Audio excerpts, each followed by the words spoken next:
Sherlock, Tiker, and Watson Tiker are back. After having successfully solved the first one of our Impossible Riddles, the detectives are back with a new case taking place in Christmas Day. Listen carefully, because today's mysterious murder is surrounded by betrayal and intrigue. Let's get started.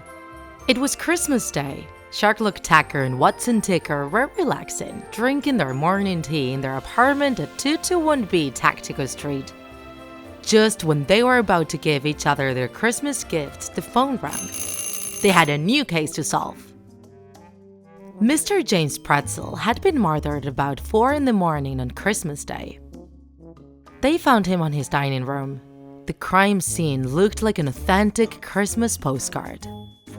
The body laid on the floor, on the carpet, a few meters away from the Christmas tree, surrounded by some decorations that seemed to have fallen on him. A couple of Christmas balls, 3 ribbons, and a metallic star. Around the body, the weapon used to perpetrate the crime was still present. The Christmas tree's lights were still blinking with their many colors, illuminating the room. He had been choked to death with the lights, as the marks in his neck indicated. His face also had bruises everywhere. In the dining room, the table where Mr. Pretzel had celebrated his Christmas Eve dinner was still set. There was leftover seafood on a tray, a lot of delicious Christmas candy scattered over the tablecloth, and 6 empty bottles of wine. The previous night, James had invited Olivia and Andrew Marzipan to his Christmas dinner, who were lifelong friends. He had also invited his female associate, Mary Suchard. All of them spent the night at Mr. Pretzel's house. Detective Tiker, with his helper Tiker, went on to interrogate the suspects. Mary Suchard had a terrible headache. She declared that the dinner went on peacefully until Andrew and Mr. Pretzel started arguing.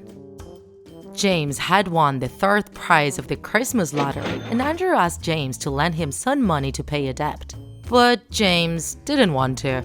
Suchard was the last person to have seen James alive at 3:30 before going to bed. When Miss Marzipan was interrogated, she had a very tidy appearance, and she confirmed the fight between James and Andrew.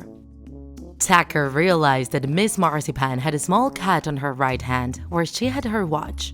When Tiker asked her if she had had a part in the fight, she said she did not, that she just cut herself by accident when taking a knife from the kitchen. Mr. Marzipan looked dizzy and seemed nervous. He had a bruise on his face as well as blood stains on the sleeves of his shirt. He declared that he did get in a fight with James, and both knocked down the Christmas tree during the struggle.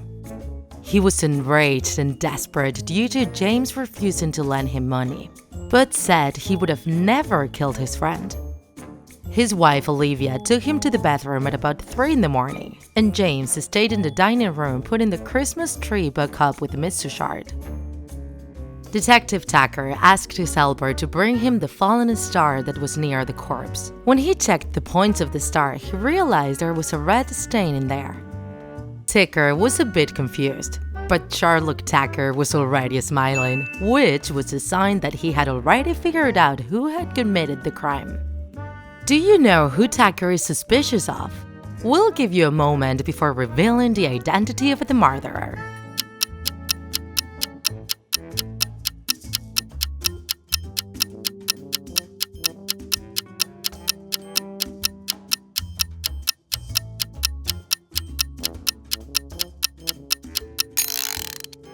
The murderer was Olivia Marzipan. There were several details which jumped out to Tiker. First, the empty bottles of wine on the table. When Tiker and Tiker did the interrogations, Andrew Marzipan and Mary Suchard had clear symptoms of a hangover. But Olivia Marzipan did not. This was very likely due to Andrew and Mary having drunk all of the wine with the recently murdered James. And because Olivia didn't drink any wine, that gave her an advantage at the time of choking her victim to death, as James would hardly be able to defend himself while being drunk. The key element that confirmed Tiker's suspicion was the cut on Olivia's right hand. She attacked when James was putting the Christmas tree back up and choked him from the back. Because he was inebriated, Mr. Pretzel defended himself clumsily with the nearest object he had at hand, the tree's metallic star, which he had used to hurt his aggressor.